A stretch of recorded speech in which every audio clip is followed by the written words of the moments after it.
नमस्कार विद्यार्थी मित्रांनो, मी प्राध्यापक संदीप धोटे, महात्मा ज्योतिबा फुले संशोधन व प्रशिक्षण संस्था अर्थात महाज्योती नागपूरच्या वतीने आयोजित आजच्या मार्गदर्शन सत्रामध्ये मी आपल्या सर्वांचं स्वागत करतोय।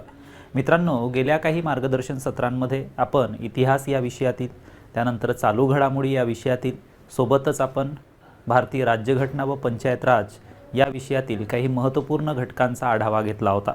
मित्रांनो, हे सर्व लेक्चर्स आपल्याला लॉग इन करून महाज्योतीच्या वेबसाईटवरती पाहता येतील आहेत। सोबतच मित्रांनो, या संपूर्ण मार्गदर्शन सत्रांमधील PDF नोट्स आपल्यासाठी अवेलेबल आहेत। सोबतच याचे प्रॅक्टिस पेपरसुद्धा आपल्यासाठी अपलोड केले जात आहेत आणि त्या अनुषंगाने मित्रांनो, येणाऱ्या आगामी पोलीस भरती लेखी परीक्षेच्या दृष्टीने अतिशय महत्त्वपूर्ण माहिती आपल्यापर्यंत पोहोचविण्याचा महाज्योतीचा मानस आहे। ठीक आहे, तर मित्रांनो, आजच्या मार्गदर्शन सत्रामध्ये आपण पंचायत राज या घटकाअंतर्गत एका नवीन घटकाविषयीची माहिती या ठिकाणी अभ्यासण्याचा प्रयत्न करणार आहोत। मित्रांनो, मागील मार्गदर्शन सत्रांमध्ये सांगितल्याप्रमाणे की जी पंचायत राज व्यवस्था असेल, ही पंचायत राज व्यवस्था महाराष्ट्रामध्ये 1 मे 1962 रोजी लागू करण्यात आली होती। मात्र त्यापूर्वीही म्हणजेच वैदिक कालखंडापासून जर आपल्याला सांगता येईल तर भारतामध्ये या पंचायत राज व्यवस्थेचं अस्तित्व असल्याचं आपल्याला दिसून येत होतं। ठीक आहे, कारण वैदिक काळामध्ये अस्तित्वात असलेल्या गावप्रमुखास ग्रामनी, ग्रामधिपती अशा पद्धतीची नावं जी आहेत ती नावं बहाल करण्यात आली होती। ठीक आहे मित्रांनो, पंचायत राज व्यवस्थेमध्ये एक गोष्ट आपल्याला लक्षात ठेवायची आहे, ठीक आहे, की भारतामध्ये जी पंचायत राज व्यवस्था आहे या पंचायत राज व्यवस्थेचे वेगवेगळे टप्पे आपल्याला पाहायला मिळतात। ठीक आहे, आणि त्याच अनुषंगाने आपण आजच्या मार्गदर्शन सत्रामध्ये ठीक आहे की ज्या पंचायत राज व्यवस्था अधिक बळकट करण्यासाठी, ती अधिक वृद्धिंगत करण्यासाठी ज्या वेगवेगळ्या समित्या स्थापन करण्यात आल्या, त्या समित्यांकडून वेगवेगळ्या शिफारशी सुचविण्यात आल्या, त्यांच्याबद्दलची माहिती या ठिकाणी अभ्यासण्याचा प्रयत्न करणार आहोत। ठीक आहे, चला तर वेळ न घालवता आपण आजच्या मार्गदर्शन सत्राला सुरुवात करूयात। मित्रांनो, एक गोष्ट आपल्याला या ठिकाणी लक्षात ठेवण्यासारखी आहे, ती म्हणजे अशी की 15 ऑगस्ट, ठीक आहे, 15 ऑगस्ट 1947 रोजी ठीक आहे भारत स्वतंत्र झाला। ठीक आहे, आता या दिवशी जर आपण पाहिलं तर 15 ऑगस्ट 1947 ज्या दिवशी भारत स्वतंत्र झाला, त्यानंतर आपल्याला माहिती आहे की याच्या पूर्वी भारतावरती कोणाचं राज्य होतं तर ब्रिटिशांचं राज्य होतं। ठीक आहे, ब्रिटिशांपूर्वी जर म्हणू आपण, ब्रिटिशांपूर्वी ठीक आहे तर भारतामध्ये मराठा म्हणूयात आपण। ठीक आहे, की मराठ्यांनी सर्वात जास्त जी सत्ता असेल ती सत्ता वेगवेगळ्या भागांमध्ये निर्माण केली होती। त्याच्यानंतर मराठ्यांच्या आधी जर आपण पाहिलं तर मुघल, ठीक आहे, मुघल आणि मुघलांच्या आधीसुद्धा भारतामध्ये सुलतानशाहीचं अस्तित्व आपल्याला पाहायला मिळालं होतं। ठीक आहे, सुलतानशाही, आणि सुलतानशाहीच्या आधी जर आपण पाहिलं तर वेगवेगळे जे राज्यकर्ते असतील ते राज्यकर्ते भारतामध्ये अस्तित्वात होते। ठीक आहे, आता या संपूर्ण कालखंडापासून समजा जर आपण पाहिलं तर भारताला स्वातंत्र्य मिळेपर्यंत आपल्याला पंचायत राज व्यवस्थेचं वेगवेगळं अस्तित्व पाहायला मिळते। ठीक आहे, जसं वैदिक कालखंडाचा मी उल्लेख केला होता, वैदिक कालखंडामध्ये सुद्धा पंचायत राज व्यवस्थेचं अस्तित्वात होतं। ठीक आहे, त्याच्यानंतर भारतामध्ये ज्या वेगवेगळ्या राजसत्ता कार्यरत होत्या, या राजसत्तांमार्फत कर संकलन, कारण जमीन महसूल म्हणूयात आपण तर कुठल्याही राज्याचं मुख्य आर्थिक स्रोत मानला जात होता। ठीक आहे, आणि मग कर संकलन गोळा करणारा अधिकारी किंवा त्या राज्यामध्ये शांतता व सुव्यवस्था प्रस्थापित करण्यासाठी एखाद्या राज्यकर्त्याकडून नेमलेले वेगवेगळे अधिकारी अस्तित्वात असायचे। ठीक आहे, तर हा जो संपूर्ण साचा असेल, ठीक आहे, ती प्रक्रिया असेल, ही पंचायत राज व्यवस्थेचंच एक स्वरूप मानलं जातं। ठीक आहे, त्याच्यानंतर आपल्याला माहिती आहे की पंचायत राज व्यवस्थेला जे आधुनिक स्वरूप आहे ते आधुनिक स्वरूप मात्र ब्रिटिशांच्या कारकिर्दीमध्ये मिळायला सुरुवात झाली होती। ठीक आहे, आणि त्यानुसारच आपण पाहिलं होतं की जो भारताचा ब्रिटिश व्हाईसरॉय होता, ज्याचं नाव होतं लॉर्ड रिपन, या लॉर्ड रिपनने या पंचायत राज व्यवस्थेला ठीक आहे एक व्यवस्थित स्वरूप प्रदान करण्याचा प्रयत्न केला होता आणि म्हणूनच त्याला आपण स्थानिक स्वराज्य संस्थांचा जनक म्हणून संबोधलं होतं। ठीक आहे, त्यानंतर पहा की 15 ऑगस्ट 1947 रोजी ब्रिटिश वर्चस्वापासून ठीक आहे भारताला स्वातंत्र्य मिळवलं होतं।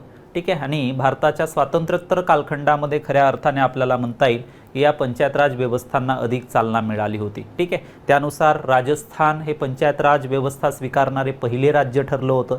ठीक आहे, त्यानंतर महाराष्ट्राच्या बाबतीमध्ये जर आपण पाहिलं तर महाराष्ट्र हे पंचायत राज व्यवस्था लागू करणारे देशातील 9वे राज्य ठरलं होतं। तर महाराष्ट्रामध्ये जर आपण पाहिलं तर 1 मे 1962 1 मे 1962 रोजी पंचायत राज व्यवस्था लागू करण्यात आली होती। तत्पूर्वी जर म्हणू आपण तर 1 मे 1960 मध्ये महाराष्ट्र राज्याची स्थापना झाली। म्हणजे महाराष्ट्र राज्याच्या स्थापनेनंतर केवळ 2 वर्षामध्येच महाराष्ट्रामध्ये ही पंचायत राज व्यवस्था लागू करण्यात आली होती।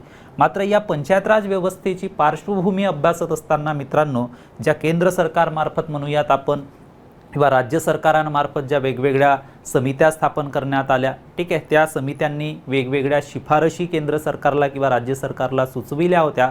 या सुचविलेल्या शिफारशींमधून या पंचायत राज व्यवस्थेचं स्थान अधिक बळकट व्हायला सुरुवात झाली होती। ठीक आहे, तर आजच्या मार्गदर्शन सत्रामध्ये याच आपण वेगवेगळ्या केंद्र सरकारने नेमलेल्या समित्या असतील, त्यानंतर राज्य सरकारने नेमलेल्या समित्या असतील, याबद्दलचा इत्थंभूत आढावा घेण्याचा प्रयत्न करणार आहोत। ठीक आहे, तर वेळ न घालवता आपण आजच्या मार्गदर्शन सत्राला सुरुवात करूयात। विविध समित्यांबद्दलचा आढावा घ्यायला सुरुवात करूयात।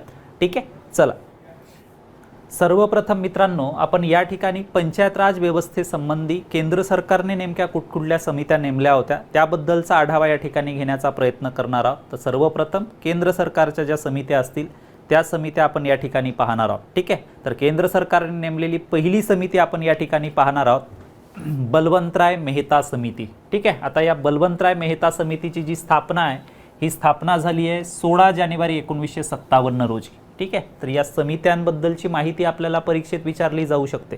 मित्रांनो, आगामी पोलीस भरती लेखी परीक्षेच्या दृष्टिकोनातून पंचायत राज व्यवस्थेवरती तुम्हाला 100% प्रश्न विचारले जाणार।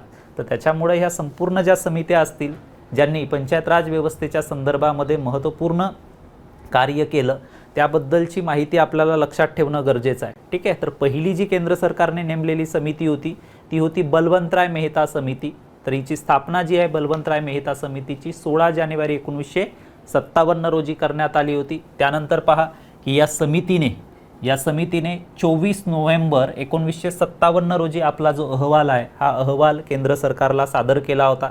ठीक आहे, तर आता बलवंतराय मेहता समितीमध्ये म्हणूयात आपण तर बलवंतराय मेहता यांच्याबरोबरच BG राव, त्यानंतर DP सिंग आणि ठाकूर फुलसिंग, ठीक आहे, यांचा समावेश होता। कारण परीक्षेमध्ये आपल्याला हे सुद्धा विचारलं जातं। कारण बलवंतराय मेहता समिती ज्यावेळी आपण म्हणतोय तर बलवंतराय मेहता हे या समितीचे अध्यक्ष म्हणून कार्यरत होते। तर इतर जे असतील BG राव, DP सिंग किंवा ठाकूर फुलसिंग असतील हे या समितीचे काय होते, सदस्य होते। तर त्यांची सदस्यांची नावं सुद्धा आपल्याला परीक्षेमध्ये विचारल्या जाण्याचा दाट संभव आहे।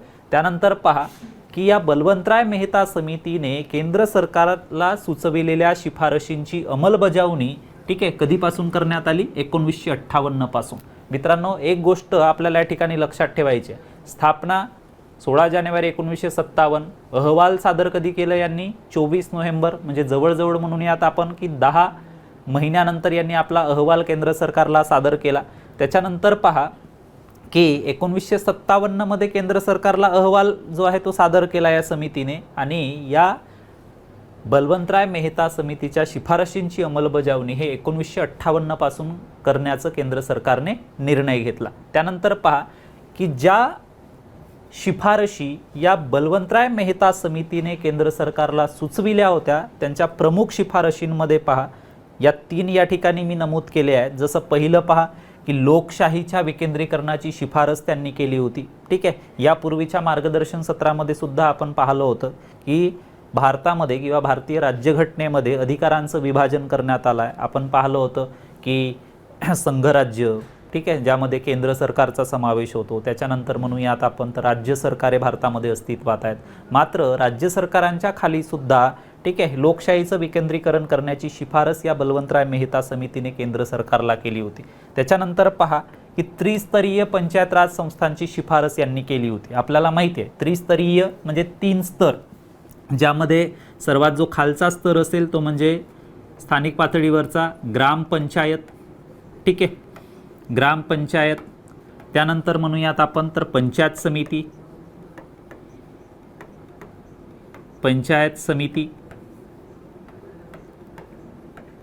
ठीक आहे, आणि त्यानंतर म्हणूयात आपण ठीक आहे सर्वात जिल्हा परिषद। ठीक आहे, तर असे जे 3 स्तर आहेत ते 3 स्तर या बलवंतराय मेहता समितीने ठीक आहे केंद्र सरकारला सुचविले होते आणि त्रिस्तरीय पंचायत राज संस्थांच्या स्थापनेची शिफारस केंद्र सरकारला केली होती। त्याच्यानंतर पहा की या ग्रामपंचायतीच्या अधीन न्यायपंचायतीची सुद्धा तरतूद करण्याची शिफारस या बलवंतराय मेहता समितीने केंद्र सरकारला केली होती। ठीक आहे मित्रांनो, वेगवेगळे चित्रपट आपल्याला माहिती आहेत की या विषयांवरती बनविले जातात। त्याच्यामध्ये खाप पंचायत आपण ऐकतो किंवा एखाद्या चित्रपटामध्ये दाखवलं जातं की गावातल्या एखाद्या व्यक्तीकडून गुन्हा होतो। ठीक आहे, मग या गुन्ह्याबद्दलची शिक्षा किंवा त्याचा न्यायनिवाडा जे आहे ते न्यायनिवाडा गावामध्ये पंचायत भरवून केली जात होती। ठीक आहे, तर याच्याच आधारावर म्हणता येईल की न्यायपंचायत, ठीक आहे, जी ग्रामपंचायतीच्या अधीन असेल या न्यायपंचायतींची स्थापना करण्याची तरतूद सुद्धा या बलवंतराय मेहता समितीने आपल्या अहवालामध्ये केली होती। ठीक आहे, तर ह्या ज्या तरतुदी असतील मित्रांनो बलवंतराय मेहता समितीच्या, त्या सुद्धा आपल्याला या ठिकाणी लक्षात ठेवणं गरजेचं आहे। ठीक आहे, चला नेक्स्ट पाहूयात आपण। त्यानंतर पहा, बलवंतराय मेहता समितीने सुचविलेली चौथी या ठिकाणची शिफारस की जिल्हा परिषद हा ग्रामविकासाचा केंद्रबिंदू म्हणून मान्यता दिली होती। त्यानंतरची पाचवी शिफारस आपल्याला लक्षात ठेवायची आहे की याच्यामध्ये त्रिस्तरीय पंचायत राज संस्थांची जरी शिफारस बलवंतराय मेहता समितीने केली असेल, मात्र या ठिकाणी आपण पाहिलं होतं की सर्वात खालच्या स्तरावर ग्रामपंचायत, त्यानंतर पंचायत समिती आणि वरिष्ठ पातळीवरती जिल्हा परिषद स्थापन करण्याची शिफारस केली होती। मात्र पाचवी जर शिफारस आपण पाहिली तर बलवंतराय मेहता समितीने ग्रामपंचायत व वरिष्ठ पातळीवरील जिल्हा परिषदेपेक्षा गट किंवा तालुका पातळीवरील पंचायत समितीला अधिक महत्त्व दिलं होतं। ठीक आहे, तर ह्या 5 शिफारशी आपल्याला प्रमुख शिफारशी बलवंतराय मेहता समितीच्या लक्षात ठेवायच्या। त्यानंतर पहा की बलवंतराय मेहता समितीच्या ज्या शिफारशी असतील त्या शिफारशी भारत सरकारमार्फत फेब्रुवारी 1958 मध्ये, तर राष्ट्रीय विकास परिषदेमार्फत ठीक आहे जुलै 1958 मध्ये स्वीकृत करण्यात आल्या होत्या। आणि केंद्र सरकारने जे भारताला स्वातंत्र्य मिळाल्यानंतर केंद्र सरकारने पंचायत राज व्यवस्थेसंबंधी नेमलेली ही पहिलीच समिती होती। आणि त्याच अनुषंगाने म्हणूयात आपण की ज्यावेळी या बलवंतराय मेहता समितीने आपला अहवाल केंद्र सरकारला सादर केला, तर ताबडतोब म्हणता येईल आपल्याला 1958 मध्ये भारत सरकार असेल किंवा जुलै 1958 मध्ये राष्ट्रीय विकास परिषद असेल, या दोघांनीही या अहवालाला किंवा या शिफारशी ज्या असतील बलवंतराय मेहता समितीच्या त्या स्वीकृत केल्या होत्या। त्याच्यानंतर पहा की जुलै 1958 मध्ये ह्या शिफारशी भारत सरकारकडून किंवा राष्ट्रीय विकास परिषदेकडून स्वीकृत करण्यात आल्या। आणि पहा की 2 ऑक्टोबर 1959 रोजी बलवंतराय मेहता समितीनुसार जर म्हणूयात आपण तर पंचायत राज स्वीकारणारे राजस्थान हे देशातील पहिले राज्य ठरले होते। आता याच्यामध्ये जर म्हणू आपण तर राजस्थानमधील नागौर ठीक आहे या ठिकाणी सर्वप्रथम ग्रामपंचायतीची स्थापना करण्यात आली होती। ठीक आहे, तर या पंचायत राज व्यवस्थेचं उद्घाटन जे आहे पंडित नेहरू यांच्या हस्ते करण्यात आलं होतं। आणि पंचायत राज हे जे नाव आहे हे नाव सुद्धा त्यावेळी पंडित नेहरू यांनी सुचविलं होतं। हे सुद्धा आपल्याला मित्रांनो या ठिकाणी लक्षात ठेवायचं। तर पहा, पंचायत राज व्यवस्था स्वीकारणारे देशातील पहिले राज्य कोणतं ठरलं होतं? राजस्थानमधील नागौर या ठिकाणी सर्वप्रथम ग्रामपंचायतीची स्थापना करण्यात आली होती। त्याचं उद्घाटन जे आहे ते भारताचे पंतप्रधान पंडित जवाहरलाल नेहरू यांच्या हस्ते करण्यात आलं होतं। आणि त्याच वेळी या लोकशाही विकेंद्रीकरणाच्या व्यवस्थेला पंडित नेहरूंनी कोणतं नाव दिलं होतं? पंचायत राज हे नाव दिलं होतं। ठीक आहे, त्यानंतर जसं मी या ठिकाणी लिहिलं आहे की राजस्थानमधील नागौर जिल्ह्यामध्ये पंचायत राजची सर्वप्रथम सुरुवात झाली होती। त्यानंतर पहा की राजस्थान म्हणूयात आपण तर पंचायत राज व्यवस्था स्वीकारणारे पहिले राज्य ठरले होते देशातील। मग राजस्थान नंतर कुठल्या राज्यांनी पंचायत राज व्यवस्था स्वतःच्या राज्यांमध्ये लागू केली? तर राजस्थान नंतर पहा आंध्र प्रदेश जे आहे ते दुसरं राज्य ठरलं होतं। ठीक आहे, त्याच्यानंतर आसाम जे आहे ते देशातील तिसरे राज्य ठरलं होतं, तामिळनाडू चौथे, कर्नाटक जे आहे ते 5वे, त्यानंतर ओरिसा जे आहे ते 6वे। ठीक आहे, 7वे राज्य ठरले होते पंजाब आणि 8वे राज्य ठरले होते उत्तर प्रदेश। आणि उत्तर प्रदेश नंतर म्हणूयात आपण 1 मे 1962 रोजी महाराष्ट्रामध्ये पंचायत राज व्यवस्था लागू करण्यात आली होती। आणि त्या दृष्टीने जर आपण पाहिलं तर पंचायत राज व्यवस्था स्वीकारणारे महाराष्ट्र हे देशातील कितवे राज्य ठरले होते? 9वे राज्य ठरले होते। तर या ठिकाणी मित्रांनो आपल्याला लक्षात ठेवायचं आहे, राजस्थान पहिले राज्य देशातील ज्यांनी पंचायत राज व्यवस्था स्वतःच्या राज्यामध्ये लागू केली। दुसरे जे आहेत ते आंध्र प्रदेश आणि महाराष्ट्राच्या संदर्भातलं आपल्याला लक्षात ठेवायचं आहे ते म्हणजे की महाराष्ट्र हे देशातील 9वे राज्य ठरले होते पंचायत राज व्यवस्था लागू करणारे। ठीक आहे, चला नेक्स्ट पाहूयात आपण। त्यानंतर पहा मित्रांनो की बलवंतराय मेहता समितीने सुचविलेल्या शिफारशींबद्दलचा आढावा आपण घेतला। त्यानंतर पहा की अशोक मेहता समिती ही सुद्धा केंद्र सरकारनेच नेमली होती। ठीक आहे, जिला राष्ट्रीय स्तरावरील मूल्यमापन समिती म्हणून ओळखलं जातं। तर या अशोक मेहता समितीची जी स्थापना आहे ती स्थापना 12 डिसेंबर 1977 रोजी करण्यात आली होती आणि या अशोक मेहता समितीने आपला जो अहवाल आहे हा अहवाल 21 ऑगस्ट 1978 मध्ये केंद्र सरकारला जो आहे तो सादर केला होता। आपल्या एकूण अहवालामध्ये या अशोक मेहता समितीने किती शिफारशी सुचविल्या होत्या? 232 शिफारशी सुचविल्या होत्या। ठीक आहे, तर या 232 शिफारशींपैकी काही प्रमुख शिफारशी आपण या ठिकाणी पाहण्याचा प्रयत्न करणार आहोत। याच्यामध्ये पहा की पहिली जी शिफारस आहे अशोक मेहता समितीने सुचविली होती ती म्हणजे पंचायत राजला घटनात्मक दर्जा देण्याची शिफारस केली होती। मित्रांनो, खऱ्या अर्थाने जर आपण पाहिलं तर या पंचायत राजला घटनात्मक दर्जा देण्याची जी शिफारस म्हणूयात आपण, ही शिफारस इम्प्लिमेंट झाली ती झाली 1992-93 या दरम्यान म्हणूयात आपण, ज्यावेळी केंद्र सरकारमार्फत 73वी आणि 74वी घटना दुरुस्ती करण्यात आली होती। मात्र त्याच्या पूर्वीच म्हणूयात आपण 1978 मध्ये अशोक मेहता समितीने ही शिफारस केंद्र सरकारला सुचविली होती की या पंचायत राज संस्थांना कोणता तर घटनात्मक दर्जा जो म्हणूयात आपण तो दर्जा बहाल करण्यात यावा। ठीक आहे, त्यानंतर पहा की द्विस्तरीय पंचायत राज संस्थांची शिफारस। मित्रांनो, यामध्ये सुद्धा गोंधळ आहे। आपण बलवंतराय मेहता समितीच्या संदर्भामध्ये पाहिलं की बलवंतराय मेहता समितीने त्रिस्तरीय पंचायत राज संस्थांची शिफारस केली होती, मात्र अशोक मेहता समितीने द्विस्तरीय पंचायत राज संस्थांची शिफारस केली होती आणि यामध्ये त्यांनी पंचायत समितीला आपल्या पंचायत राज व्यवस्थेच्या रचनेतून वगळलं होतं। ठीक आहे, तर जिल्हा परिषद आणि फक्त ग्रामपंचायतीला महत्त्व जे म्हणूयात आपण अशोक मेहता समितीने दिलं होतं। त्यानंतर पहा की ज्या पद्धतीने आपण पाहिलं होतं बलवंतराय मेहता समितीमध्ये, बलवंतराय मेहता समितीने आपल्या शिफारशींमध्ये काय म्हटलं होतं की ज्या न्यायपंचायती असतील त्या न्यायपंचायतींची ग्राम पातळीवरती स्थापना करण्यात येऊन त्या कोणाच्या अधीन ठेवण्यात यावं?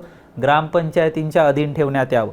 मात्र अशोक मेहता समितीने काय सुचविलं तर या ज्या न्यायपंचायती असतील या न्यायपंचायतींना मात्र या ग्रामपंचायतीपासून विभक्त करण्याची शिफारस या अशोक मेहता समितीने केली होती। ठीक आहे, तर त्याच्यामुळे जर आपण सिक्वेन्स लक्षात ठेवला या सर्व समित्यांचा तर निश्चितपणे ह्या शिफारशी आपल्या लक्षात राहण्याचा दाट संभव असतो मित्रांनो। ठीक आहे, तर त्याच्यामुळे एक सिक्वेन्स किंवा यांचा क्रम आपण लक्षात ठेवणं गरजेचं आहे। ठीक आहे, चला नेक्स्ट पाहूयात आपण। त्यानंतर पहा मित्रांनो, अशोक मेहता समितीने सुचविलेली चौथी शिफारस या ठिकाणी की जिल्ह्यातील योजना तयार करण्यासाठी जिल्हा नियोजन समितीची स्थापना करण्याची शिफारस सुद्धा अशोक मेहता समितीने केंद्र सरकारला सुचविली होती। सोबतच म्हणू आपण तर भारत हा खेड्यांचा देश आहे, कृषी प्रधान अर्थव्यवस्था असल्यामुळे ठीक आहे कृषी व ग्रामोद्योगांना प्रोत्साहन देण्याची शिफारस सुद्धा अशोक मेहता समितीने आपल्या अहवालामध्ये केली होती। ठीक आहे, तर अशोक मेहता समितीने सुचविलेल्या काही प्रमुख शिफारशींचा आढावा आपण या ठिकाणी घेण्याचा प्रयत्न केला। तर केंद्र सरकारने नेमलेली ही अशोक मेहता समिती सुद्धा अशाच पद्धतीने महत्त्वाची आहे मित्रांनो। ठीक आहे, चला नेक्स्ट पाहूयात आपण। त्यानंतर पहा मित्रांनो, आपण या ठिकाणी केंद्र सरकारने पंचायत राज व्यवस्थेच्या दृढीकरणासाठी नेमलेल्या ज्या समित्या असतील त्या समित्यांबद्दलचा आढावा घेत आहोत। ठीक आहे, तर केंद्र सरकारने नेमलेली ही सुद्धा एक समिती तशीच महत्त्वाची आहे। डॉक्टर GVK राव समिती म्हणून हिला ओळखलं जातं। ठीक आहे, तर या समितीची जी स्थापना आहे ती स्थापना झाली होती 25 मार्च 1985 रोजी। या समितीने GVK राव समितीने आपला जो अहवाल असेल हा अहवाल केंद्र सरकारला सादर केला 24 डिसेंबर 1985 रोजी। आपल्या एकूण अहवालामध्ये ठीक आहे आपल्या अहवालामध्ये या GVK राव समितीने किती शिफारशी सुचविल्या? 40 शिफारशी। आपण अशोक मेहता समितीच्या संदर्भामध्ये पाहिल्या, अशोक मेहता समितीने किती शिफारशी सुचविल्या होत्या? 232। ठीक आहे, आणि इकडे कोणत्या GVK राव समितीने केंद्र सरकारला किती शिफारशी सुचविल्या? 40। ठीक आहे, आता या 40 शिफारशींमधल्या काही प्रमुख शिफारशी आपण या ठिकाणी पाहत आहोत। तर पहिली शिफारस पहा जी GVK राव समितीने केंद्र सरकारला सुचविली होती, तर लोकप्रतिनिधींच्या सहभागातून आर्थिक व सामाजिक विकास साधण्याची शिफारस या जी.व्ही.के. राव समितीने केली. सोबतच म्हणूयात आपण तर पंचायत राज संस्थेच्या ज्या निवडणुका असतील त्या वेळेवर घेण्याची शिफारस सुद्धा केली होती. ठीक आहे. त्यानंतर पहा की जिल्हाधिकाऱ्यांपेक्षा वरिष्ठ IAS अधिकाऱ्याची जिल्हा विकास आयुक्तपदी नियुक्ती करण्याची शिफारस सुद्धा जी.व्ही.के. राव समितीने केंद्र सरकारला केली होती. ठीक आहे. तर अशा पद्धतीने या प्रमुख शिफारशी आपल्याला या सर्व समित्यांच्या लक्षात ठेवणं गरजेचं आहे मित्रांनो. कारण काय होतं परीक्षेमध्ये, कारण दिवसेंदिवस कुठलीही जी परीक्षा असेल या परीक्षेची काठिण्य पातळी वाढवली जाते मित्रांनो. ठीक आहे. आणि त्यातच जर आपण पाहिलं तर शासनाच्या निर्णयानुसार म्हणूयात आपण की यावर्षी लेखी परीक्षा ही आपली आधी होणार आहे आणि त्यानंतर आपली शारीरिक चाचणीसाठी आपण पात्र ठरणार आहोत. आणि त्या अनुषंगाने मित्रांनो मग तो मराठी विषय असो, गणित असो, बुद्धिमापन चाचणी असो, याबरोबरच सामान्य ज्ञान व चालू घडामोडी विषयाचा सुद्धा आपल्याला अभ्यास करणं गरजेचं आहे. ठीक आहे. कारण सामान्य ज्ञान व चालू घडामोडी हा आपल्याला येणाऱ्या आगामी पोलीस भरती लेखी परीक्षेमध्ये एक मैलाचा दगड ठरणार आहे. बहुतेक विद्यार्थ्यांना मी पाहिलं आहे की बहुतेक विद्यार्थी हे 3 जे सब्जेक्ट असतील, विषय असतील, गणित, बुद्धिमापन चाचणी आणि मराठी यांच्याकडे थोडंसं विशेष लक्ष देतात, मात्र सामान्य ज्ञान व चालू घडामोडीकडे विशेष लक्ष देताना दिसत नाही. ठीक आहे. तर त्याच्यामुळं जे काही म्हणू आपण गणित आणि बुद्धिमापन चाचणी मराठी विषयातील, ठीक आहे, म्हणजे 2-3 गुण समजा आपल्याला जर कमी मिळत असतील त्या भागामध्ये तर त्याची भरपाई आपण या पोर्शनमधून करू शकतो. ठीक आहे. तर त्या अनुषंगाने मित्रांनो हा जेवढा काही अभ्यासक्रम असेल, ठीक आहे, मार्गदर्शन सत्रांमधून मी आपल्याला तो पूर्ण करून देण्याचा प्रयत्न करत आहे. निदान इतकं जरी केलं तरी तुम्हाला 70 ते 80% जे गुण असतील ते गुण निश्चितपणे मिळवता येतील आहेत. ठीक आहे. आणि येणाऱ्या लेखी परीक्षेमध्ये आपण पास होऊन उत्तीर्ण होऊन निश्चितपणे शारीरिक चाचणी जी पात्रता परीक्षा असेल तिला तुम्ही पात्र व्हाल. ठीक आहे. तर त्याच्यामुळे ह्या ज्या गोष्टी असतील मित्रांनो GSच्या संदर्भामधील, सामान्य ज्ञानच्या संदर्भातील, ठीक आहे, त्या आपल्याला वाचणं किंवा त्या लक्षात ठेवणं गरजेचंच आहे. शिवाय पंचायत राज व्यवस्थेवरती आपल्याला जास्तीत जास्त प्रश्न विचारले जातील आहेत. ठीक आहे. चला नेक्स्ट पाहूयात आपण. त्यानंतरची समिती पहा मित्रांनो. त्यानंतर केंद्र सरकारमार्फत LM सिंघवी समिती नेमण्यात आली होती. तर या LM सिंघवी समितीची स्थापना जून 1986 मध्ये करण्यात आली. या समितीने आपला जो अहवाल असेल हा अहवाल 1986 मध्येच केंद्र सरकारला सुपूर्द केला होता. ठीक आहे. आपल्या शिफारशींमध्ये काही प्रमुख शिफारशी आपण LM सिंघवी समितीच्या या ठिकाणी पाहणार आहोत. ठीक आहे. तर अशोक मेहता समितीप्रमाणेच या LM सिंघवी समितीने सुद्धा पंचायत राज संस्थांना घटनात्मक दर्जा देण्याची शिफारस केली होती. ठीक आहे. त्यानंतरची दुसरी प्रमुख शिफारस या ठिकाणी पहा तर या पंचायत राज संस्थांना अधिक प्रमाणामध्ये वित्तीय संसाधने म्हणजे आर्थिक स्रोत म्हणूयात आपण, तर हे आर्थिक स्रोत उपलब्ध करून देण्याची शिफारस सुद्धा LM सिंघवी समितीने आपल्या अहवालामध्ये केली होती. त्यानंतर पहा की गाव पातळीवरील ग्रामसभेचं गठन करून त्यांना जास्तीचे अधिकार देण्याची शिफारस सुद्धा या LM सिंघवी समितीने केली होती.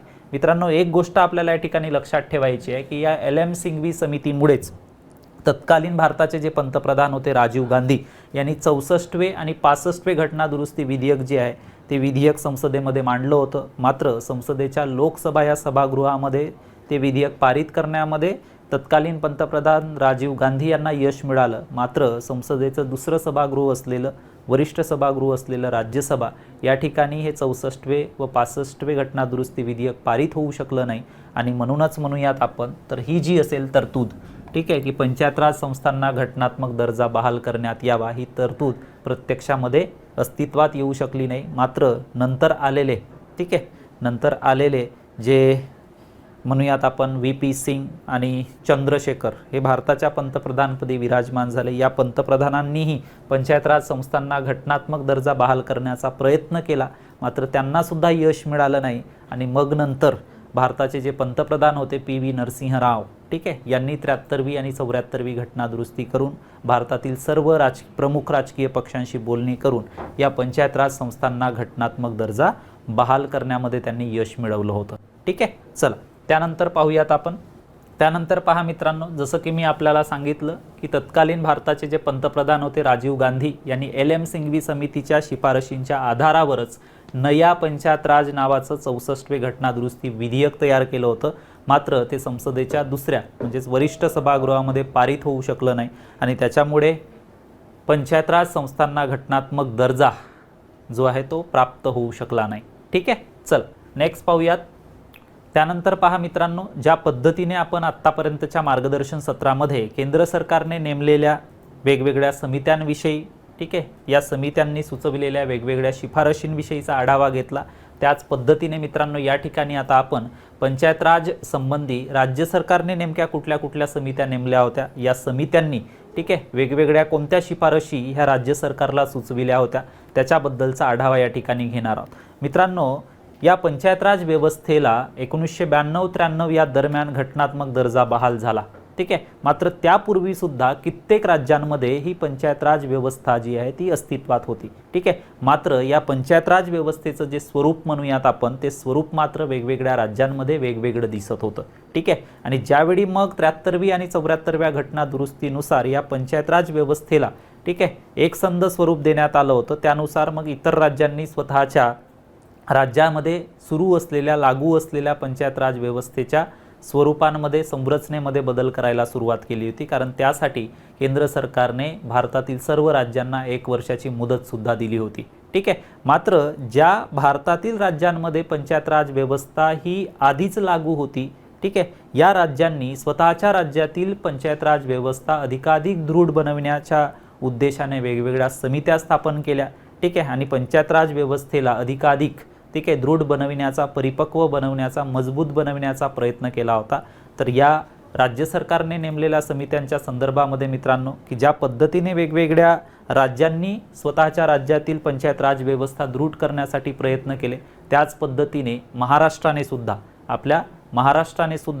आपल्या राज्यातील पंचायत राज व्यवस्था अधिक वृद्धिंगत करण्यासाठी, ती दृढ करण्यासाठी, सक्षम बनवण्यासाठी वेगवेगळ्या समित्या नेमल्या होत्या. आपण पाहिलं यापूर्वी की महाराष्ट्र सरकारने सुद्धा आपल्या राज्याच्या स्थापनेनंतर 2 वर्षांनी म्हणजेच 1 मे 1962 मध्ये आपल्या राज्यामध्ये पंचायत राज व्यवस्था लागू केली होती. आणि अशा पद्धतीची पंचायत राज व्यवस्था लागू करणारे महाराष्ट्र हे देशातील 9वे राज्य ठरले होते. तर त्या अनुषंगाने की महाराष्ट्र राज्यामध्ये सुरू झालेल्या, ठीक आहे, किंवा स्वीकारलेल्या पंचायत राज व्यवस्थेमध्ये उत्तरोत्तर कशा पद्धतीची प्रगती होत गेली, ठीक आहे, त्याची स्वरूप, त्याची रचना जी आहे ती रचना कशा पद्धतीने बदलत गेली, कुठल्या कुठल्या समितीने कुठल्या कुठल्या शिफारशी सुचविल्या, ठीक आहे, त्या संपूर्ण गोष्टींचा लेखाजोगा आपण या ठिकाणी पाहणार आहोत, ठीक आहे. तर सर्वप्रथम पहा वसंतराव नाईक समिती, ठीक आहे.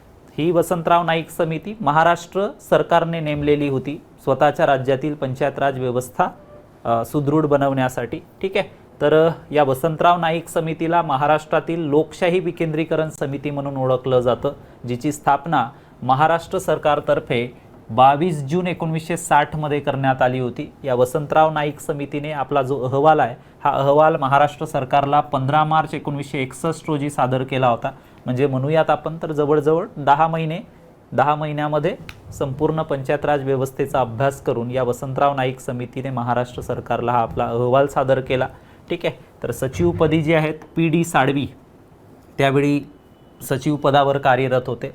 तर PD साळवी यांच्या मार्गदर्शनामध्ये वसंतराव नाईक समितीने हे संपूर्ण कार्य केलं होतं, ठीक आहे. तर वसंतराव नाईक यांच्या अध्यक्षतेखाली ही समिती गठीत करण्यात आली होती, म्हणून या समितीला वसंतराव नाईक समिती म्हणून ओळखलं जातं. मात्र वसंतराव नाईक यांच्याबरोबरच भगवंतराव गाढे, त्यानंतर बाळासाहेब देसाई, मोहिते, मधुकर यार्दी इत्यादी लोकांचा सुद्धा समावेश या वसंतराव नाईक समितीमध्ये करण्यात आला होता. तर या वसंतराव नाईक समितीने पहा मित्रांनो की एकूण आपल्या अहवालामध्ये एकूण 226 शिफारशी सुचविल्या होत्या आणि या 226 शिफारशींची अंमलबजावणी ही महाराष्ट्र सरकारमार्फत कधी करण्यात आली होती? 1 मे 1962 रोजी, ज्या दिवशी महाराष्ट्र राज्याने स्वतःच्या राज्यामध्ये पंचायत राज व्यवस्था लागू केली होती, ठीक आहे. तर त्या अनुषंगाने जर म्हणूयात आपण तर या वसंतराव नाईक समितीच्या शिफारशीनुसारच महाराष्ट्रामध्ये पंचायत राज व्यवस्था लागू झाली असं म्हटलं तरी चुकीचं ठरणार नाही, ठीक आहे. तर या वसंतराव नाईक समितीने बलवंतराय मेहता समितीच्या शिफारशींचा म्हणूयात आपण की खूप जवळून अभ्यास केला, ठीक आहे. आणि त्यानुसार मग महाराष्ट्रामध्ये 1 मे 1962 रोजी पंचायत राज व्यवस्था लागू करण्यात आली होती, ठीक आहे. चला नेक्स्ट पाहूयात आपण. त्यानंतर पहा मित्रांनो की या वसंतराव नाईक समितीची स्थापनाच मित्रांनो जसं मी सुरुवातीला सांगितलं की बलवंतराय मेहता समिती, जी केंद्र सरकारने नेमलेली समिती होती, तर केंद्र सरकारने नेमलेल्या बलवंतराय मेहता समितीच्या शिफारशींना अनुसरून महाराष्ट्रामध्ये पंचायत राजच्या स्थापनेबाबत शिफारशी सुचविण्यासाठी महाराष्ट्र सरकारने वसंतराव नाईक यांच्या अध्यक्षतेखाली वसंतराव नाईक समितीची स्थापना केली होती. ठीक आहे. त्यानंतर या बलवंतराय मेहता समितीने सुचविलेल्या शिफारशींचा अभ्यास करून या वसंतराव नाईक समितीने काही प्रमुख शिफारशी सुचविल्या होत्या. आपण पाहिलं 226 शिफारशी सुचविल्या होत्या. ठीक आहे. तर त्या 226 शिफारशींमध्ये काही प्रमुख शिफारशी आपण या ठिकाणी पाहणार आहोत. तर बलवंतराय मेहता समितीप्रमाणेच ठीक आहे या वसंतराव नाईक समितीने सुद्धा ठीक आहे त्रिस्तरीय पंचायत राज संस्थांची शिफारस केली होती. त्यानंतर पहा की या प्रत्येक ग्रामपंचायतीमध्ये त्रिस्तरीय म्हटल्यानंतर ग्रामपंचायत, पंचायत समिती आणि जिल्हा परिषद. ठीक आहे. तर या सर्वात खालच्या पातळीवरील ग्रामपंचायतीसाठी म्हणजे प्रत्येक ग्रामपंचायतीसाठी स्वतंत्र ग्रामसेवकाची नियुक्ती करण्यात यावी अशी शिफारस सुद्धा या वसंतराव नाईक समितीने केली होती. त्यानंतर पहा की दर 1000 लोकसंख्येमागे ग्रामपंचायत स्थापन करण्याची शिफारस केली होती. आता प्रत्यक्षामध्ये जर आपण पाहिले तर हे जे आकडे असतील हे वेळोवेळी बदलण्यात आले आहे. जसं सध्याच्या परिस्थितीमध्ये जर आपण पाहिलं तर 500 लोकसंख्येसाठी ग्रामपंचायतीच्या स्थापनेची तरतूद करण्यात आली आहे. ठीक आहे. त्यानंतर जर म्हणू आपण तर जे डोंगरी भाग असतील, दुर्गम भाग असतील त्याच्यामध्ये परत शिथिलता देण्यात आली आहे. तर ज्यावेळी या आपण सेपरेट ग्रामपंचायत, जिल्हा परिषद किंवा पंचायत समितीबद्दलची माहिती पाहू तर त्यामध्ये हे संपूर्ण लोकसंख्येचे निकष आपण अभ्यासणार आहोत की किती लोकसंख्येसाठी किती सदस्य. ठीक आहे. त्याच्यानंतर मैदानी आणि सपाट भूभागासाठी लोकसंख्येची किती अट घालून देण्यात आली आहे. ठीक आहे. त्याच्यानंतर दुर्गम वर डोंगराळ भागासाठी किती लोकसंख्येची तरतूद ही ग्रामपंचायतीच्या स्थापनेसाठी करण्यात आली आहे.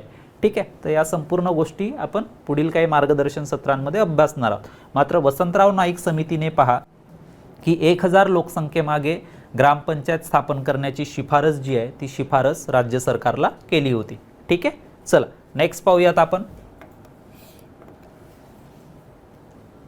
त्यानंतर पहा मित्रांनो की जी वसंतराव नाईक समिती आहे, आपण पाहिलं होतं की बलवंतराय मेहता समितीच्या शिफारशींवर आधारित महाराष्ट्रामध्ये पंचायत राज व्यवस्था लागू करण्याच्या दृष्टिकोनातून या वसंतराव नाईक समितीची स्थापना करण्यात आली होती. ठीक आहे. आणि त्यानुसारच पहा की या वसंतराव नाईक समितीच्या अहवालानुसार महाराष्ट्र जिल्हा परिषद आणि पंचायत समिती अधिनियम 1961 अस्तित्वात आला. 1961 अस्तित्वात आला. आता यामध्ये जर म्हणू आपण तर एक गोष्ट परत मित्रांनो लक्षात ठेवायची आहे की महाराष्ट्रातील पंचायत समिती आणि जिल्हा परिषद यांचा जो कारभार आहे हा कारभार या कायद्यानुसार कोणत्या तर महाराष्ट्र जिल्हा परिषद आणि पंचायत समिती अधिनियम 1961 नुसार चालविला जातो. मात्र ठीक आहे महाराष्ट्रातील ग्रामपंचायतींचा जो कारभार असेल हा कारभार मुंबई ग्रामपंचायत अधिनियम, ज्याचं नुकतंच आता देवेंद्र फडणवीस मुख्यमंत्रीपदी असताना त्याचं नामकरण करण्यात आलं. मुंबई ग्रामपंचायत अधिनियम ऐवजी महाराष्ट्र ग्रामपंचायत अधिनियम असं नाव करण्यात आलं. त्या कायद्यानुसार महाराष्ट्रातील ग्रामपंचायतींचा राज्यकारभार नियंत्रित केला जातो. ठीक आहे. चला त्यानंतर पहा की या अधिनियमानुसार कोणत्या महाराष्ट्र जिल्हा परिषद आणि पंचायत समिती अधिनियम 1961 नुसार ठीक आहे 1 मे 1962 रोजी महाराष्ट्रामध्ये त्रिस्तरीय पंचायत राज व्यवस्था लागू करण्यात आली होती. आणि अशा पद्धतीची पंचायत राज व्यवस्था स्वीकारणारे महाराष्ट्र हे देशातील कितवे राज्य ठरले होते तर 9वे राज्य ठरले होते. तर ही गोष्ट सुद्धा आपल्याला मित्रांनो या ठिकाणी लक्षात ठेवायचं. तर महाराष्ट्रामध्ये जी पंचायत राज व्यवस्था लागू करण्यात आली होती तर महाराष्ट्रातील या पंचायत राज संस्थांचे स्तर आपल्याला पाहायचे आहेत जे की आपल्या सर्वांसाठी हे परिचित आहेत. ठीक आहे. तर जिल्हा स्तरावरती काय जिल्हा परिषद स्थापन करण्यात आली. त्याच्यानंतर तालुका किंवा गट पातळीवरती पंचायत समिती स्थापन करण्यात आली आणि ग्राम स्तरावरती म्हणजे गाव पातळीवरती ग्रामपंचायत. तर अशा पद्धतीने त्रिस्तरीय पंचायत राज व्यवस्था महाराष्ट्रामध्ये 1 मे 1962 रोजी लागू करण्यात आली. ठीक आहे. काही मजेशीर गोष्टी सुद्धा ज्यावेळी आपण यांच्या निवडणुकांबद्दलची माहिती ज्यावेळी अभ्यासू तर त्यावेळी काही गमतीशीर किस्से सुद्धा आपण याच्यामध्ये डिस्कस करणार आहोत. ठीक आहे. चला नेक्स्ट पाहूयात आपण.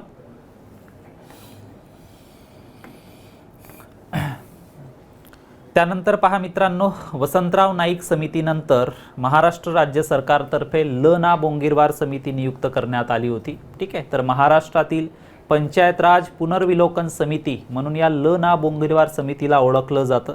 तर या समितीच्या स्थापनेची घोषणा जी आहे ती घोषणा झाली होती 26 फेब्रुवारी 1970 मध्ये आणि प्रत्यक्षामध्ये या समितीची स्थापना जी आहे ती स्थापना झाली 2 एप्रिल 1970 मध्ये। ठीक आहे, त्यानंतर या ल ना बोंगीरवार समितीने 15 सप्टेंबर 1971 रोजी महाराष्ट्र राज्य सरकारला आपला अहवाल सादर केला। आपल्या अहवालामध्ये ठीक आहे, आपल्या अहवालामध्ये एकूण 202 शिफारशी या समितीने केल्या होत्या। जरी ल ना बोंगीरवार यांच्या अध्यक्षतेखाली या समितीचं गठन करण्यात आलं असलं तरी मात्र या ल ना बोंगीरवार समितीमध्ये एकूण किती सदस्यांचा समावेश होता? 11 सदस्यांचा समावेश होता। ही सुद्धा गोष्ट आपल्याला या ठिकाणी लक्षात ठेवणं गरजेचं आहे। ठीक आहे, चला त्यानंतर पाहूयात आपण। त्यानंतर पहा मित्रांनो की या ल ना बोंगीरवार समितीने आपल्या शिफारशींमध्ये म्हणता येईल आपल्याला काही प्रमुख शिफारशी आपण या ठिकाणी पाहणार आहोत। या समितीने सुचविल्याप्रमाणे की ग्रामपंचायतींचा कार्यकाल 5 वर्षांचा असावा। ठीक आहे, आपल्याला माहिती आहे महाराष्ट्रातील ग्रामपंचायतींचा कार्यकाल 5 वर्षांचाच निश्चित करण्यात आलेला आहे। नुकत्याच म्हणू आपण तर दीड महिन्याआधी महाराष्ट्रामध्ये ग्रामपंचायतीच्या निवडणुका पार पडल्या। ठीक आहे, तर आपल्याला याची कल्पना असेलच। त्यानंतर पहा की प्रत्येक आर्थिक वर्षामध्ये 2 ग्रामसभा घेण्यात यावात, ही शिफारस सुद्धा या ल ना बोंगीरवार समितीने आपल्या अहवालात केली। ठीक आहे, वास्तविक जर आपण पाहिलं तर सध्याच्या परिस्थितीमध्ये किती ग्रामसभा घेतल्या जातात? 4 ग्रामसभा घेतल्या जातात। ठीक आहे, 4 ग्रामसभा जर आपण वर्षाच्या सुरुवातीपासून जर पाहिलं तर 26 जानेवारी ज्या दिवशी भारताचा गणराज्य दिन किंवा प्रजासत्ताक दिन म्हणून साजरा केला जातो। ठीक आहे, त्याच्यानंतर जर आपण पाहिलं तर 1 मे ज्या दिवशी महाराष्ट्र दिन किंवा कामगार दिन म्हणून पाळला जातो। त्यानंतर पहा 15 ऑगस्ट ज्या दिवशी भारताचा काय असतो? स्वातंत्र्य दिन असतो।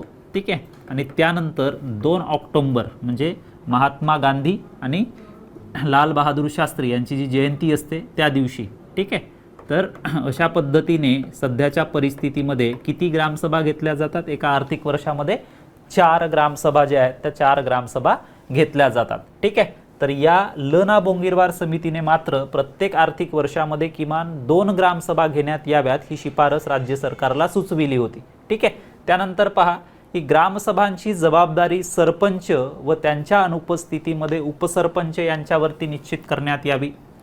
ठीक आहे, ही सुद्धा शिफारस या ल ना बोंगीरवार समितीने महाराष्ट्र राज्य सरकारला केली होती।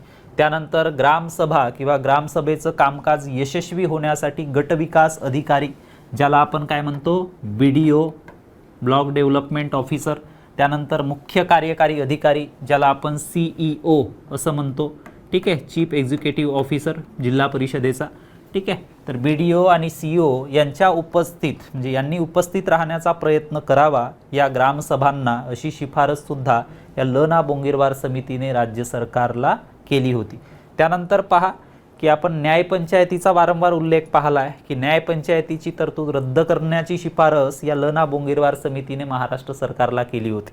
मित्रांनो, याच्या संदर्भामध्ये जर सांगायचं झालं तर बलवंतराय मेहता समितीने काय म्हटलं होतं की न्यायपंचायतीची स्थापना करून त्या पूर्णतः ग्रामपंचायतीच्या अधीन असाव्यात। त्याच्यानंतर मग अशोक मेहता समिती आली। या अशोक मेहता समितीने न्यायपंचायती ग्रामपंचायतींच्या अधीन राहू नये अशी शिफारस केली।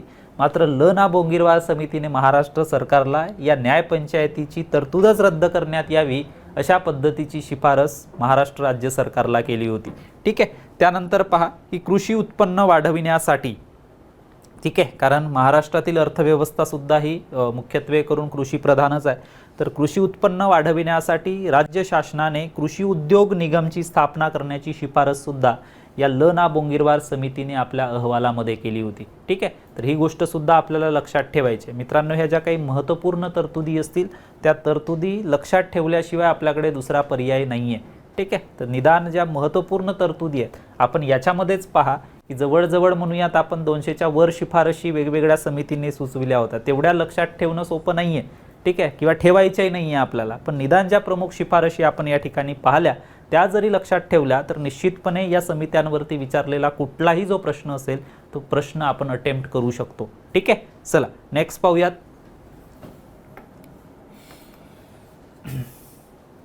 त्यानंतर पहा मित्रांनो, राज्य सरकारमार्फत बाबूराव काळे समिती नेमण्यात आली होती। या समितीची स्थापना 19 ऑक्टोबर 1980 रोजी करण्यात आली होती। या बाबूराव काळे समितीने आपला जो अहवाल असेल हा अहवाल 13 ऑक्टोबर 1981 रोजी राज्य सरकारला सादर केला होता।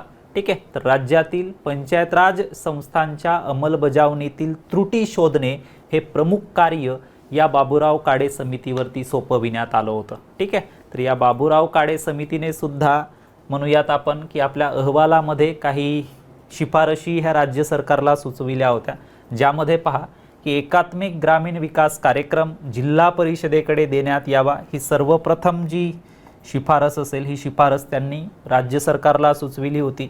त्याच्यानंतर पहा आपण जसं वसंतराव नाईक समितीच्या संदर्भामध्ये पाहिलं होतं की 1000 लोकसंख्येसाठी ग्रामपंचायतींची स्थापना करण्यात यावी आणि प्रत्येक ग्रामपंचायतीवर एका स्वतंत्र ग्रामसेवकाची नियुक्ती करण्यात यावी। मात्र बाबूराव काळे समितीने आपल्या शिफारशींमध्ये काय म्हटलं आहे, तर एका ग्रामसेवकाकडे 2 पेक्षा अधिक ग्रामपंचायतीचा कारभार असू नये। तुम्ही पाहिलं असेल की वेगवेगळ्या ज्या ग्रामपंचायती अस्तित्वात आहेत तर एकाबरोबरच दुसऱ्या ग्रामपंचायतीचा कार्यभार सुद्धा सोपवला जातो आणि अशा परिस्थितीमध्ये मित्रांनो आपल्याला माहिती आहे एक ना धड भाराभर चिंध्या अशी म्हण आपल्या मराठीमध्ये प्रख्यात आहे। तर अशीच अवस्था म्हणूयात आपण की या ग्रामसेवकांच्या वाट्याला येते। ठीक आहे, म्हणजेच एका ग्रामपंचायतीचा कारभार पाहत पाहत दुसऱ्या ग्रामपंचायतीचा कारभार सुद्धा त्याला पाहावं लागतं। 3 दिवस त्या ग्रामपंचायतीमध्ये, 3 दिवस त्या ग्रामपंचायतीमध्ये। ठीक आहे, तर अशा पद्धतीचं एकंदरीत ग्रामसेवकाकडे काम येतं। ठीक आहे, तर त्या अनुषंगानेच पहा की एकापेक्षा किंवा 2 पेक्षा अधिक ग्रामपंचायतीचा कारभार म्हणू आपण की एका ग्रामसेवकाकडे सोपवण्यात येऊ नये अशा पद्धतीची शिफारस बाबूराव काळे समितीने महाराष्ट्र राज्य सरकारला केली होती। ठीक आहे, तर या संपूर्ण शिफारशी सुद्धा बाबूराव काळे समितीच्या संदर्भामध्ये मित्रांनो आपल्याला लक्षात ठेवायचे आहे। ठीक आहे, चला नेक्स्ट पाहूयात आपण। त्यानंतर पहा मित्रांनो, महाराष्ट्र सरकारनेच नेमलेली प्राध्यापक पी.बी. पाटील समितीबद्दलची माहिती या ठिकाणी आपण पाहणार आहोत। तर महाराष्ट्रातील पंचायत राज पुनर्विलोकन समिती म्हणून प्राध्यापक पी.बी. पाटील समितीला ओळखलं जातं। ठीक आहे, तर या प्राध्यापक पी.बी. पाटील समितीची जी स्थापना आहे ती स्थापना 18 जून 1984 मध्ये करण्यात आली होती। या समितीने आपला जो अहवाल असेल हा अहवाल जून 1986 मध्ये राज्य सरकारला सादर केला। आपल्या अहवालामध्ये एकूण 18 शिफारशी या पी.बी. पाटील समितीने महाराष्ट्र राज्य सरकारला केल्या होत्या। या अहवालातील 18 शिफारशींपैकी काही प्रमुख शिफारशी आपल्याला लक्षात ठेवायच्या आहेत, त्या म्हणजे स्थानिक स्वराज्य संस्थांसाठी स्वतंत्र स्वरूपाची नोकर यंत्रणा, स्वतंत्र स्वरूपाची नोकर यंत्रणा जी आहे ते निर्माण करण्यात यावी अशी शिफारस या पी.बी. पाटील समितीने महाराष्ट्र राज्य सरकारला केली होती। त्यानंतर पहा राज्यस्तरावरती राज्य विकास मंडळाची स्थापना करण्यात यावी ही शिफारस सुद्धा या पी.बी. पाटील समितीने महाराष्ट्र राज्य सरकारला केली होती। तर ह्या 2 शिफारशी मित्रांनो आपल्याला पी.बी. पाटील समितीच्या संदर्भामध्ये लक्षात ठेवायच्या आहेत। ठीक आहे, चला नेक्स्ट पाहूयात आपण। त्यानंतर पहा पी.बी. पाटील समितीने सुचविलेली तिसरी प्रमुख शिफारस की सरपंचांची निवड पंचांकडून न होता प्रत्यक्षरित्या प्रौढ मतदारांकडून व्हावी। मित्रांनो ही तरतूद आपल्याला लक्षातच ठेवायची आहे। ठीक आहे, कदाचित आपल्याला आठवत असेल की ज्यावेळी महाराष्ट्राचे मुख्यमंत्री देवेंद्र फडणवीस हे आरूढ झाले त्यावेळी त्यांनी आपल्या कार्यकाळामध्ये एक निर्णय घेतला होता। ठीक आहे, या समितीच्या या शिफारशीला अनुसंगून ठीक आहे की सरपंचाची निवड पंचांकडून न होता प्रत्यक्षरित्या प्रौढ मतदारांकडून व्हावी। म्हणजे ज्या पद्धतीने ग्रामपंचायतीचे सदस्य निवडले जातात त्याच पद्धतीने सरपंच पदाची निवडणूक ही प्रत्यक्ष जनतेमधून घेण्यात यावी। ठीक आहे, अशा पद्धतीची तरतूद या समितीने सुचविली होती आणि अशाच पद्धतीची पद्धत मुख्यमंत्री महाराष्ट्राचे तत्कालीन मुख्यमंत्री देवेंद्र फडणवीस यांनी आपल्या कार्यकाळामध्ये केली होती। मात्र ज्यावेळी आता माननीय उद्धवजी ठाकरे हे महाराष्ट्राचे मुख्यमंत्री बनले त्यावेळी ही जी तरतूद असेल ही तरतूद त्यांनी पूर्ववत केली। म्हणजे आता पंचांमधूनच म्हणूयात आपण सरपंचाची निवड केली जाते। मात्र मित्रांनो आपल्याला आठवत असेल आपल्या गावांमध्ये ज्यावेळी सरपंचाची निवड केली जाते ग्रामपंचायतीचे सदस्य निवडून आलेले सदस्य हे आपल्यापैकीच एकाची सरपंच पदावरती आणि आपल्यापैकीच एकाची उपसरपंच पदावरती निवड करत असतात।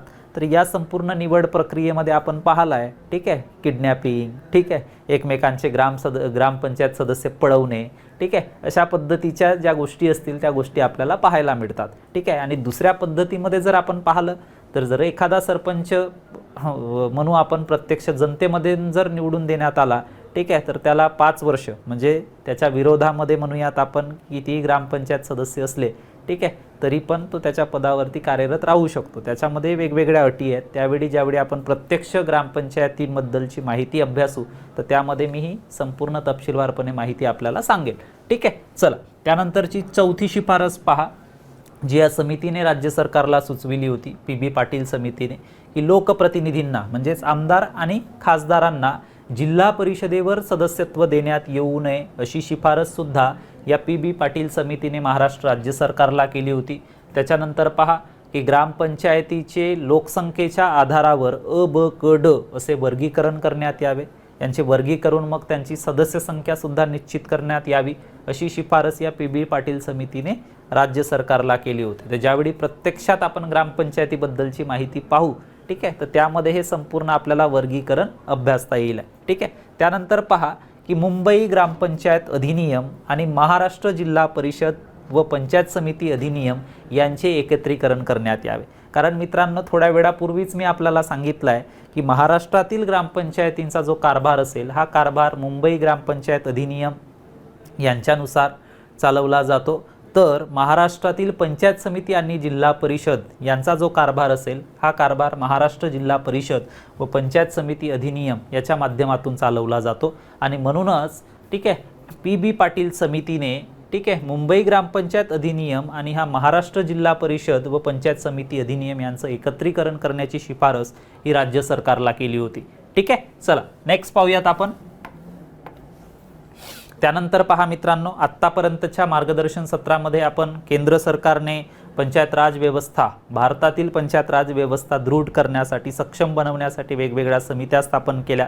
त्यानंतर आपण महाराष्ट्रातील सुद्धा वेगवेगळ्या समित्यांचा आढावा घेतला. महाराष्ट्र राज्य सरकारने सुद्धा स्वतःच्या राज्यातील पंचायत राज व्यवस्थेचं स्वरूप ठीक आहे त्या सक्षम बनवण्यासाठी वेगवेगळ्या समित्या गठीत केल्या होत्या. ठीक आहे, त्याच पद्धतीने म्हणूयात आपण की त्या प्रमुख समित्यांबरोबरच या ठिकाणी काही इतर समित्या सुद्धा आपण अभ्यासणार आहोत, ज्यामध्ये आपण परत एक फरक केला आहे, केंद्र सरकारने नेमलेल्या समित्या आणि राज्य सरकारने नेमलेल्या समित्या. ठीक आहे, तर यामध्ये पहा की काही ज्या आपण प्रमुख समित्यांबद्दलची माहिती पाहिली, त्या व्यतिरिक्त केंद्र सरकारने व्ही.टी. कृष्णम्माचारी समिती 1960 मध्ये नेमली होती. त्यानंतर पहा 1963 मध्ये संथानम समिती नेमण्यात आली होती. त्यानंतर 1966 मध्ये तकतमल जैन समिती. त्यानंतर 1986 मध्ये केंद्र राज्य संबंध सुदृढ करण्यासाठी किंवा पंचायत राज व्यवस्थेसंबंधीचं आढावा घेण्यासाठी सरकारी या आयोगसुद्धा केंद्र सरकारमार्फत स्थापन करण्यात आला होता.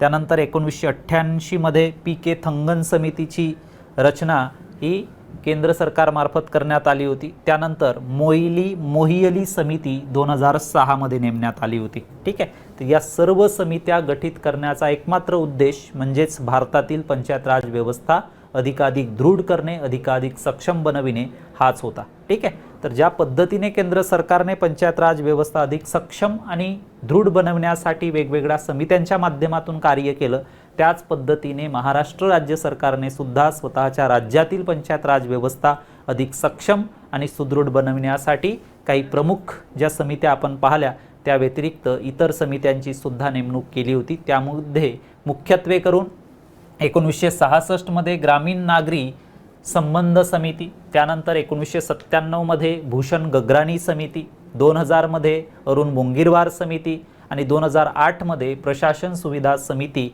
या समित्यांची नेमणूक केली होती. ठीक आहे, आणि या नेमलेल्या समित्यांमुळे ठीक आहे म्हणूयात आपण किंवा या समित्यांनी राज्य सरकारला असतील किंवा केंद्र सरकारला असतील सुचविलेल्या वेगवेगळ्या शिफारशींमुळे मित्रांनो आजचं जे आपल्याला पंचायत राज संस्थेचं स्वरूप पाहायला मिळतं ते स्वरूप अधिक सक्षम आणि सुदृढ झालेलं आपल्याला दिसून येतं. ठीक आहे, त्यानंतर बघा मित्रांनो, जसं आपण ज्या पंचायत राज व्यवस्थेबद्दलची माहिती आपण आत्तापर्यंत अभ्यासली, तर हा जो पंचायत राज नावाचा विषय आहे हा विषय राज्यसूचीतील विषय आहे आणि तो ग्रामविकास मंत्रालयाच्या अखत्यारीमध्ये होतो. ठीक आहे, यापूर्वीसुद्धा आपण वेगवेगळ्या सूचींबद्दलची माहिती अभ्यासली आहे मित्रांनो, जसं संघसूची किंवा ज्याला आपण केंद्रसूची असं म्हणतो, ज्या सूचीतील विषयांवर कायदे करण्याचा अधिकार कोणाला असतो? केंद्र सरकारला. त्याच्यानंतर राज्यसूची, ज्या राज्यसूचीतील विषयांवर कायदे करण्याचा अधिकार राज्य सरकारांना असतो. आणि समवर्ती सूची, ज्या सूचीतील विषयांवर कायदे करण्याचा अधिकार केंद्र सरकारला पण असतो आणि राज्य सरकारांना पण असतो. मात्र एकाच विषयाच्या संदर्भामध्ये जर केंद्र सरकार आणि राज्य सरकार दोघेही समजा जर कायदा करत असतील तर अशा परिस्थितीमध्ये, अशा अपवादात्मक परिस्थितीमध्ये केंद्र सरकारने केलेला कायदा हा राज्य सरकारने केलेल्या कायद्यापेक्षा सरस ठरतो। ठीक आहे, त्यानंतर आपण शेषाधिकार सुद्धा पाहिले होते, तर शेषाधिकार जे आहेत ते केंद्र सरकारकडे सोपवण्यात आले होते। ठीक आहे, त्यानुसार पहा की राज्यसूचीमध्येच या पंचायत राज व्यवस्थेचा ठीक आहे समावेश करण्यात आला आहे किंवा पंचायत राज हा जो विषय आहे हा विषय राज्यसूचीमध्ये आहे। त्यामुळे म्हणता येईल आपल्याला की राज्य सरकारेच या पंचायत राज व्यवस्थेच्या संदर्भामध्ये कायदा करू शकतात। ठीक आहे, त्यानंतर म्हणूयात आपण तर राज्य की जे केंद्र सरकार आहे या केंद्र सरकारने तर कायदा बनवलेलाच आहे 73व्या आणि 74व्या घटनादुरुस्तीच्या माध्यमातून म्हणूयात आपण।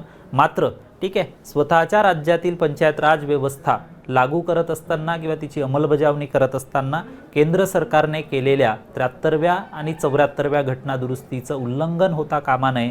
ठीक आहे, ही सुद्धा गोष्ट आपल्याला लक्षात ठेवणं गरजेचं आहे। ठीक आहे, त्यानंतर पहा की संपूर्ण देशातील सध्याची जी पंचायत राज व्यवस्था आहे ती सध्याची पंचायत राज व्यवस्था ही बलवंतराय मेहता समितीच्या शिफारशींना अनुसरून आहे मित्रांनो। ठीक आहे, तर हे एक सर्वात मोठं वाक्य आहे जे आपल्याला लक्षात ठेवायचं आहे, कारण म्हणूयात आपण केंद्र सरकारने सर्वप्रथम बलवंतराय मेहता समितीची स्थापना केली होती लोकशाहीचं विकेंद्रीकरण घडवून आणण्यासाठी, तर त्या अनुषंगाने हे सेंटेन्स सुद्धा आपल्याला या ठिकाणी लक्षात ठेवणं गरजेचं आहे। ठीक आहे, तर असेच महत्त्वाचे जे काही मार्गदर्शन सत्र असतील ते मित्रांनो आपण पुढे सुद्धा अभ्यासणार आहोत, ज्यामध्ये आपण पंचायत राज व्यवस्थेबद्दलची अधिकाधिक माहिती मिळवण्याचा प्रयत्न करणार आहोत। ठीक आहे, चला तर मित्रांनो महात्मा ज्योतिबा फुले संशोधन व प्रशिक्षण संस्था अर्थात महाज्योती नागपूरच्या वतीने आयोजित आजच्या मार्गदर्शन सत्रामध्ये आपण पंचायत राज व्यवस्थेच्या संदर्भामध्ये केंद्र सरकारने नेमलेल्या समित्या असतील किंवा राज्य सरकारने नेमलेल्या वेगवेगळ्या समित्या असतील त्यांनी सुचविलेल्या शिफारशींबद्दलचा आढावा घेतला। मित्रांनो महात्मा ज्योतिबा फुले संशोधन व प्रशिक्षण संस्था अर्थात महाज्योती नागपूरच्या वतीने असेच नवनवीन मार्गदर्शन सत्र आपल्यासाठी आयोजित केले जाणार आहेत, ज्या मार्गदर्शन सत्रांचा फायदा आपल्याला येणाऱ्या आगामी पोलीस भरती लेखी परीक्षेमध्ये निश्चितपणे होईल अशी अपेक्षा व्यक्त करतो व मी प्राध्यापक संदीप धोटे आपला निरोप घेतो। पुन्हा भेटूया नवीन मार्गदर्शन सत्रामध्ये, तोपर्यंत नमस्कार, खूप खूप धन्यवाद।